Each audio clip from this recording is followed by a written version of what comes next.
প্রিয় স্টুডেন্ট, কেমন আছো? আশা করি প্রত্যেকে ভীষণ ভালো আছো। আজকে আমরা কোর্সে দেখি 18.2 নয়ের দেখাটা করবো। নয়ের দেখাটা কি বলেছে দেখো। প্রমাণ করি যে কোনো সমদ্বিবাহু ট্রাপিজিয়ামের সমান্তরাল বাহু দুটির যে কোনো একটির সংলগ্ন কোণ দুটি সমান। বুঝলাম? চলো এবার আমরা করতে শুরু করি। দেখো কি বলেছে, প্রথমে সে অনুযায়ী একটা চিত্র অঙ্কন করে নিই। এই হচ্ছে আমার ট্রাপিজিয়ামের ছবি। ওকে, এ বি সি ডি। প্রথমে আজকে আমাদের সাধারণ নির্বাচন। চলো সাধারণ নির্বাচনটা লিখি। সাধারণ নির্বাচন।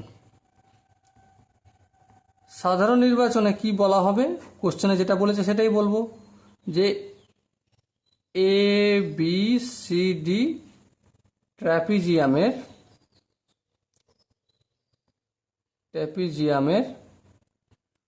এই এবি বাহুটা ডিসি বাহুর সঙ্গে সমান্তরাল। এবি সমান্তরাল ডিসি, এবং এই যে এডি বাহুটা বিসি বাহুর সঙ্গে সমান হয়। হ্যাঁ, এডি সমান বিসি। ব্যাস বোঝা গেল। এরপর দেখো বিশেষ নির্বাচন। বিশেষ নির্বাচনে আমার কাজ কি? বিশেষ নির্বাচনে কি প্রমাণ করতে হবে সেটা বলতে হবে। কি প্রমাণ করতে হবে? এই কোণটার এই কোণটা সমান, অথবা এই এ কোণটা বি কোণটা সমান। তাহলে প্রমাণ করতে হবে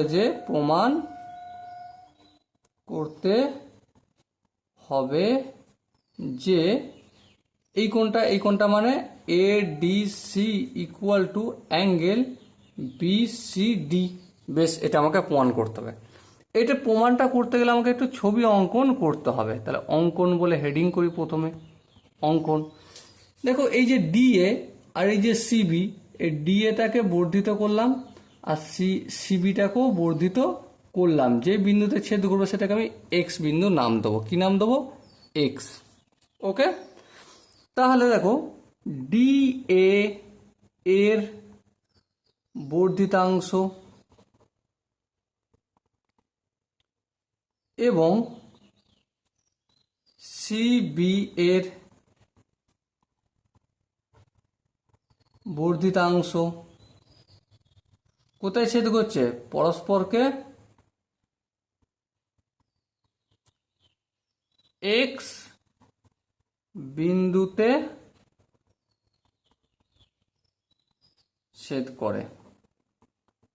বেশ বোঝা গেল। এবারে প্রমাণ। চলো প্রমাণ করতে শুরু করে দিই। প্রমাণ। তোমরা ধ্যান দিয়ে লক্ষ্য করো কি, যে এই যে এক্স ডি সি পুরো ত্রিভুজটা, এক্স ডি সি এর এই ত্রিভুজটার দেখো তো, এই যে এবি বাহুটা আর ডিসি বাহুটা সমান্তরাল। হ্যাঁ, এবি সমান্তরাল ডিসি। কারণ দেখো এখানেই বলেছে এবি সমান্তরাল ডিসি। প্রশ্ন অনুসারে এই বা এটা প্রশ্ন অনুসারে লিখে দিলে ভালো হয়, প্রশ্নানুসারে। ওকে, কোনো অসুবিধা নেই। এবার তোমরা ধ্যান দিয়ে লক্ষ্য করো। কি লক্ষ্য করবে? যদি সমান্তরাল হয় তাহলে একটা ত্রিভুজের এই তৃতীয় বাহুটা এই বাহুটার সঙ্গে সমান্তরাল হলে এক্স ডি বাহুটা এক্সি বাহুর সঙ্গে সমানুপাতিক। হ্যাঁ, তাহলে কি লিখবো?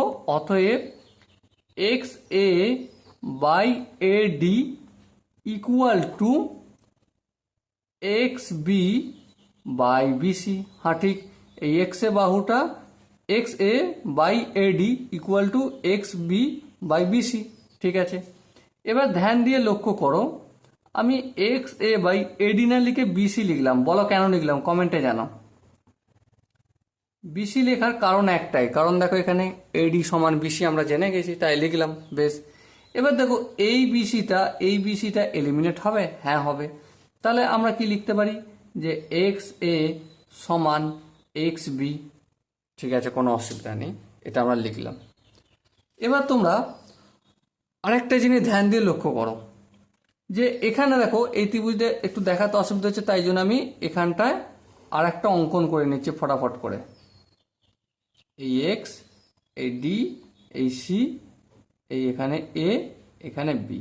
বেশ, এবার তোমরা লক্ষ্য করো ত্রিভুজ X A B, X A B এর এক্স এ সমান এক্স বি হলে angle X A B equal to angle X A B, তো এখানটা হ্যাঁ এক্স বি এ হবে।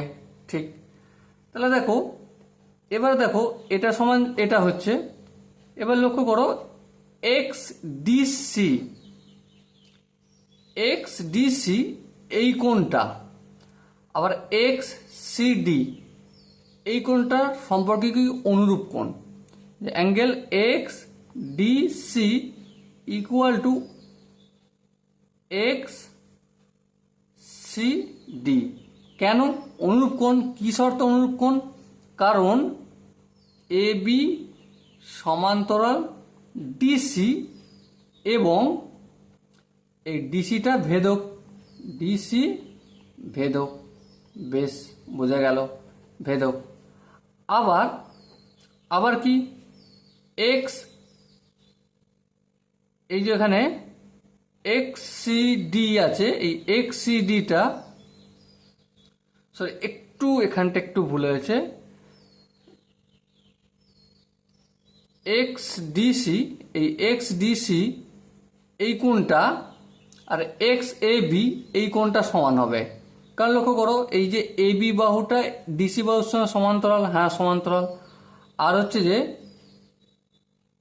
আর কি এক্স ডিটা হচ্ছে ভেদক, এটা হবে এক্স ডি ভেদক।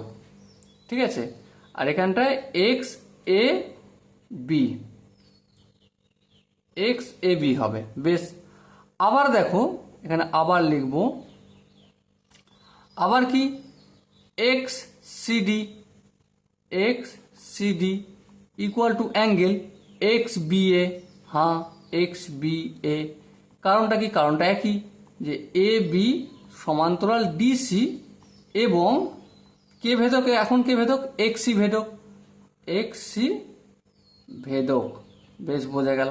এবার লক্ষ্য করো x DC x A B S x A B এর সঙ্গে সমান, আবার এক্স সিডি এক্স বি এর সঙ্গে সমান। আবার এই দুটো অ্যাঙ্গেল তারা পরস্পর সমান, হ্যাঁ। তাহলে এই দুটো অ্যাঙ্গেল কি পরস্পর সমান হবে? হ্যাঁ হবে।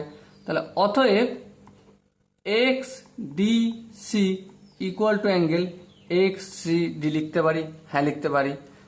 কারণ ব্র্যাকেটে লিখে দেবো, যেহেতু angle X A B equal to angle X B A. Okay, এবার দেখো এই যে এক্স ডিসি এইটাকে আমি এক্স না লিখে এখান পর্যন্ত বর্ধিত অংশটা কেটে দিলাম, শুধু এ ডিসি লিখতে পারি, হ্যাঁ লিখতে পারি। এ ডিসি ইকুয়াল টু এই এক্স সিডি, এই যে এখান থেকে উপর দিকটা বর্ধিত রয়েছে এটাকে আমি ক্যান্সেল আউট করে দিয়ে যদি বি সিডি লিখি তাহলে লেখা যায় বি সিডি। আর এটাই তো প্রমাণ করতে বলেছিল, সো এটা আমি প্রমাণিত করলাম।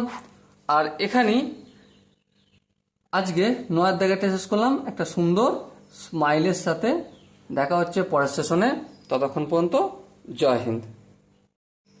এই প্রমাণটা 9 অধ্যায়ের প্রমাণটা দেখানোর সময় একটা জায়গা আমার মনে হয়েছে পার্সোনালি যে আমি একটু কম বলে চলে গেছি, সেই জায়গাটা একবার একটু দেখিয়ে দেওয়া তোমাদের দরকার আছে। ঠিক আছে, একটু দেখিয়ে দিচ্ছি আরেকবার, একটুখানি পোর্শন। এই যে দেখো এক্স এ আর এক্স বি সমান, এই যে এক্স এ বি এই যে ত্রিভুজটা, এর মধ্যে এক্স এ আর এক্স বি যদি সমান হয় তাহলে ত্রিভুজ এক্স এ বি এই ত্রিভুজটা কি হবে, এই বাহুটার এই বাহুটা সমান, হ্যাঁ সমান। এক্স এ বাহুটা এ বি বাহুর সঙ্গে এক্স বি বাহুর সঙ্গে সমান, তাহলে সমদ্বিবাহু ত্রিভুজ হয়ে যাচ্ছে এটা। আর সমদ্বিবাহু ত্রিভুজ হলে এই অ্যাঙ্গেলটা আর এই অ্যাঙ্গেলটা সমান হয়, সেজন্যই এটা আমি এই অ্যাঙ্গেলটা লিখেছি। ওকে, ব্র্যাকেটে তোমরা লিখেও দিতে পারো যে অ্যাঙ্গেল বা ত্রিভুজ এক্স এ বি সমদ্বিবাহু ত্রিভুজ। সমদ্বিবাহু ত্রিভুজ। এটা তোমরা এখানে একটু লিখে দেবে। ওকে, আশা করি এই জিনিসটা বুঝতে তোমাদের আর প্রবলেম নয়। ওকে, সো আশা করি তোমাদের 9 দাগের অঙ্কটা বা 9 দাগের প্রমাণটা বুঝতে কারো অসুবিধা হয়নি। এরপরে যদি কারো ডাউট থাকে কমেন্টে জানিও, আমি আরও ডিটেলসে যেই জায়গাটা বুঝতে অসুবিধা হচ্ছে সেই জায়গাটা ধরে ধরে ক্লিয়ার করে দেবো। ওকে, দেখা হচ্ছে পরের সেশনে, ততক্ষণ পর্যন্ত ভালো থাকো। জয় হিন্দ।